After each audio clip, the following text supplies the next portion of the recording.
Hi everyone, and welcome to my channel and welcome to my long-awaited island tour. If you're new here to the channel, my name is Luna and I make Animal Crossing videos every single week. So if you're into that, consider subscribing to join our little AC family. Just wanted to let those know that are new, my island theme is Alice in Wonderland Inspired. You will see a lot of areas that are from the movie, but the rest of the island is forest mushroom core themed. This video is going to be a little long, so let's just get right into the island tour. So starting off the video with my island flag, I was looking all over for a flag that represents my whole island and I came across this one. I did see another flag that has a pansy on it, but I felt like this one will let people know what the theme is by just looking at it. Next, I wanted to show you guys how the island map looks. There's a lot of terraforming going on and lots of interesting hidden areas. And my dream address is on the bottom if you would like to visit it in a dream. So now I want to show you guys all of the villagers that I have, starting with me, Luna, and I have my other neighbor, which is just used for more storage space, and I named her Mia. Next we have Stitches, then we have Poppy, Marshall, Megan, Francine, Chrissy, Bob, Bunny, Tia, and Sherb, who I nickname Sherby. So let's start the island tour. When you arrive, you will be greeted with my entrance and I will have some gifts. And since my entrance is short, I decided to make it look bigger by adding different pathways. The first one will lead you to the resident services, and if we head back, the one on the right will lead you to Bunny's house, and the one on the left will lead you to Poppy's house. For this video, we're going to be going to the right side, and hopefully at the end of this video, we will be coming out of the left side. I was going to show you the beach first, but let me show you how Bunny's house looks and then show you the beach. Bunny also has a little mini pathway that will lead you to the resident services, and here is Bunny's little yard. I love her little yard so much and she's such a great villager to have. And if you go through this little mini pathway that I created, it will lead you to two different areas. You can either go to the beach or you can go over to the bridge, but I wanted to show you how the beach looks. I did this area pretty recently, a couple of videos ago, so you guys probably remember it, and if you continue to the other side, it will lead you right back to the entrance. We're heading back, but I wanted to show you this little area that I created with the mushroom table. I love this area so much with the little cherry pie and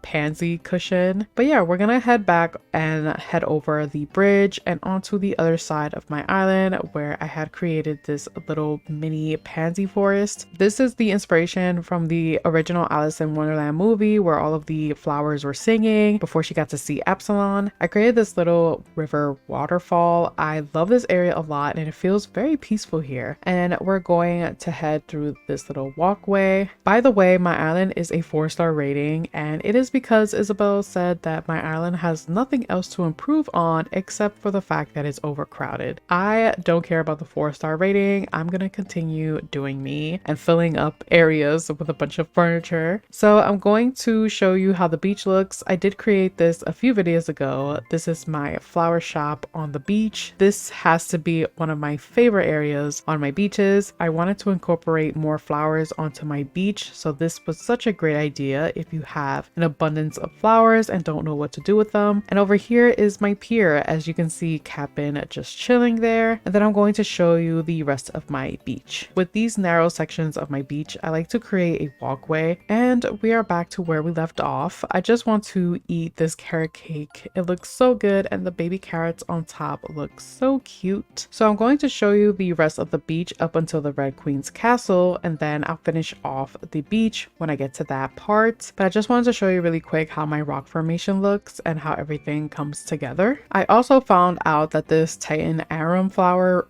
actually really stinks in real life. I heard it smells like death, which is such a shame for a really beautiful flower. But yeah, I'm going to head back and head up to the staircase, which will lead you to Sherb's yard. It is currently 6 a.m. So a lot of my villagers are sleeping. 6 a.m. is the time that I set my island to. I was debating for 5 a.m. but felt like it was too early. As you can see, Sherb is sleeping. Don't worry, I won't bother you, Sherby. I remember a time when Sherb roasted me for wearing the same clothes, and now he has become one of my favorite villagers. And And if we head over the bridge, it will lead you to my tea party area. I originally had this tea party on the lower level, but then I decided to create cliffs and bring it up and add it right behind Bunny's house. In the original movie, they did go to March Hare's house to celebrate their birthday party. I don't have anything over here. It was empty for a while and I just filled it up with all of these items. I just wanted it to resemble Alice in Wonderland, even if it wasn't part of the movie. And if you head over here where there's a log path, there is a ladder set up that will lead you right back to the resident services. And I did that purposely because I didn't want to go all the way around just to go to the resident services. There is a staircase behind the tea party area and it will lead you to Chrissy and Francine's house, which are the twins of the movie Tweedledee and Tweedledum. I have to say I love having them on my island together. They are the best duo in my opinion. They get along so well and they are always together. It's so cute. My second favorite duo is Raymond and Marshall. When they're together, their dialogue is hilarious. So if you head over this little crevice over here, it will lead you to the Red Queen's castle. I did try to create a little mini maze just like in the movie. I didn't want to go too crazy, but I like how it turned out. And here is how the Red Queen's castle looks. It turned out amazing and I can't wait to create another castle on my new island. So once you make it out of the maze, you are back at the beach and I wanted to show you the rest of the beach since I didn't get to show you. My peninsula is on this side and it's bigger than most people, so I got really lucky. And for these two sections, I didn't really have an idea what I wanted to do, but I did want it to resemble Alice in Wonderland in some way. Heading up the staircase near Chrissy and Francine's house, it will lead you to Stitch's yard. His yard, I wanted it to be more fun and fill it up with bears since he is a cubby.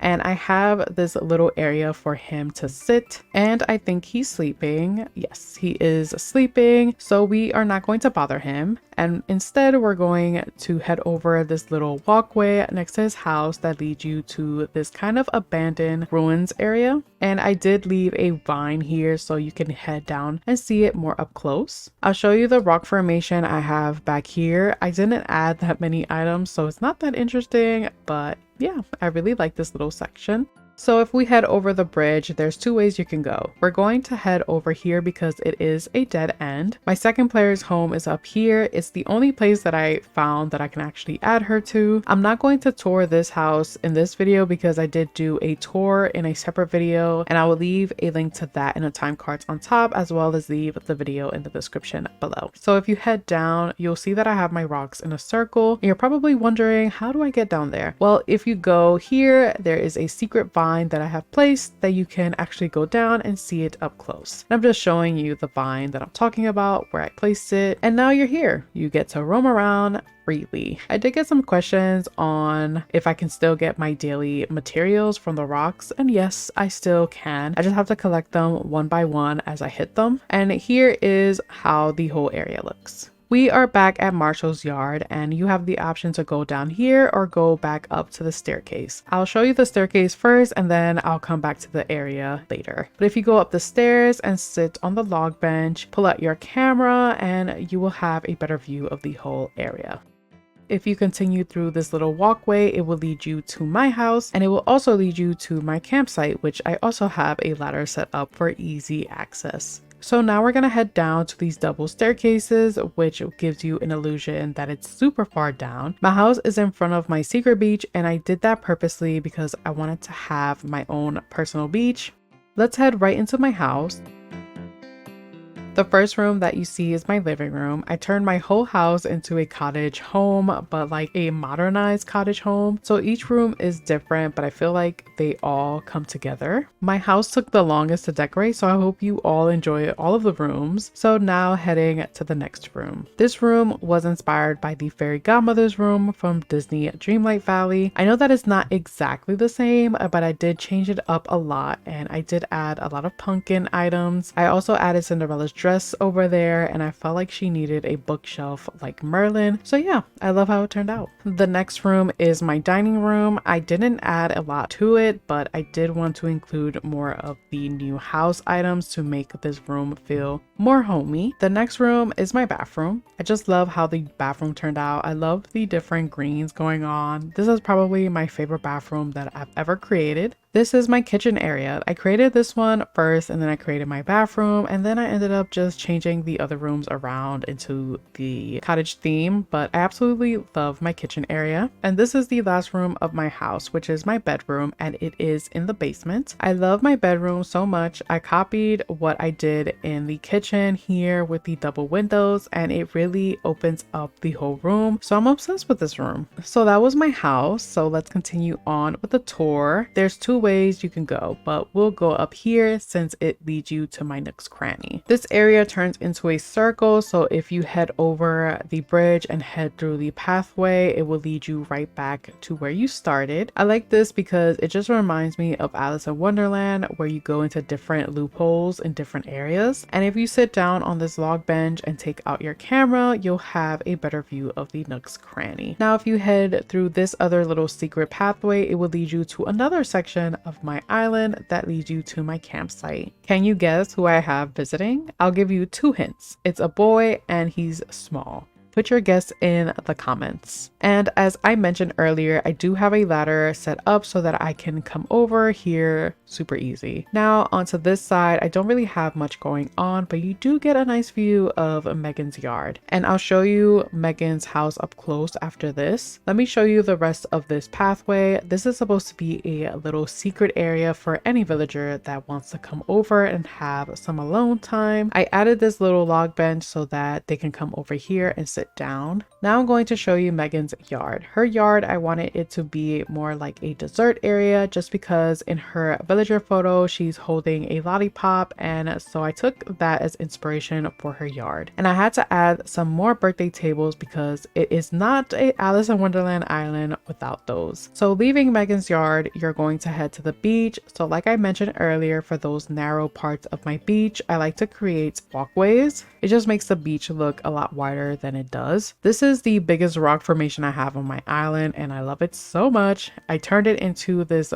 bear tea party, and then heading over here will lead you to my other rock formation, which I had a lot of fun decorating. So we're back at Megan's house and I'm going to show you the rest of the beach. Let me just pick this up really quick. I have this little picnic area over here, and I added some iconic items like the bread and the cookies that Alice ate. Then we're going to continue on with the beach tour. I hate seeing these shells on my beach, so when I see them, I collect them, but this one is a cute little hermit crab who was trying to run away from me, but couldn't. Never mind, he did. But anyways, to continue on, if you head down this path and onto the other side of the beach, you will be at Tia's house. I love Tia so much and I wanted to use her for my new island, but since I already have her, I ended up choosing Chai to represent Mrs. Potts and Chip. And don't you just love Tia's little beach? It's so cute. Once you're leaving Tia's area, you have two areas you can go. You can go over the bridge or through this little pathway. I'm going to go through the bridge and show you this section and the beach, and then I'm going to head back to show you the pathway. This section is where my museum is. It is all tucked in, which I love doing for my museums. Since it is a wider building, I think having it tucked in makes it look more smaller than it is, and Blathers and Brewster deserve a nice area. Now heading back to the beach, I created this little kind of library section where you can hang out, read some books, study some butterflies if you want. And heading further down the beach, I did create a little picnic area and some little areas for my villagers to come and sit down and read. I do have a lot of villagers that love to read, so I created a lot of those little areas for them. And we're heading back to the walkway so I can show you what is going on once you walk through. And if you guessed it, this is the area for the Cheshire cat. This is my take on when Alice walked through the forest and there was a bunch of signs. She didn't know where to go, and then she found the Cheshire cat. This is one of my favorite areas on my island because it's very secretive, but the views that you get when you walk through is amazing. You just have a bunch of trees and flowers and just a bunch of colorful items surrounding you. And we do have Bob as the Cheshire cat. I think he's perfect for the Cheshire cat. For one, he looks just like him, and I've never had Bob before, so I highly recommend having him on your island. He is so chill, doesn't have any issues with anyone. He just goes about his life minding his own business, which I love. I just wanted to show you the top part that's behind the museum. There's not much going on here, but it is a space for you to come and take pictures. And if you continue on and go through the bridge, it will lead you to my Able Sisters shop that I have transformed into my Mad Hatter hat shop. I found these steampunk hats and it has a clock on it, which I thought was perfect for the Mad Hatter or for the White Rabbit. And so I added a few of those with other hats as well, and the area turned out so amazing and I love it so much. And if you go up the staircase, you will see a familiar area, which is the pathway that we took to go to my house. This area was left empty, so I just filled it up with this little cushion, a bear, and a mushroom. Nothing special, I just wanted to add something. Every time I pass through this tree, I always get stuck. I'm not gonna lie, I was stuck here for like 5 minutes. So I had to cut that part out because it was embarrassing. But yeah, we're going to head right back to Marshall's house so that I can show you the area that I didn't get to show you earlier. This area leads you to my sunken heart-shaped waterfall, which I did create a tutorial on, and I'll leave a link to that in the time cards on top. Heading to the right side will lead you right back to the Mad Hatter's tea party. So we're going to head back and I'll show you the left side. Doing all of this, I can see why my villagers probably complained to Isabel about the overcrowding, but guess who's the resident rep? Not them. Okay, so we are on the left side and I wanted to show you how the sunken heart-shaped waterfall looks. This came out so elegant and beautiful and I'm really obsessed with this. It just looks really nice and it's right behind my resident services, so you'll have a nice view of it. We're going to go through this little walkway that I created using the waterscaping tool, and if you head over here, you'll have a view of the Able Sister shop. And if you continue on through this pathway, it will lead you right to our last villager home, which is Poppy's house, which also brings us right back to the entrance. Poppy was the first villager that I ever decorated on my channel, so Poppy has a very special place in my heart. We're going to head down the staircase, which leads us right back to where we started, and that is the end of our island tour. Thank you all so much for watching. I hope you enjoyed the island tour. If you enjoyed the video or found it helpful, let me know by hitting the like button. And if you want to see more decorating videos, which will be coming up really soon, consider subscribing to join our little AC family and have your post notifications on so you don't miss out on our very first video on our new island, which will be Beauty and the Beast cottage core / elegant core themed island. I love you all so much. Take care and I'll see you guys in the next video. Bye.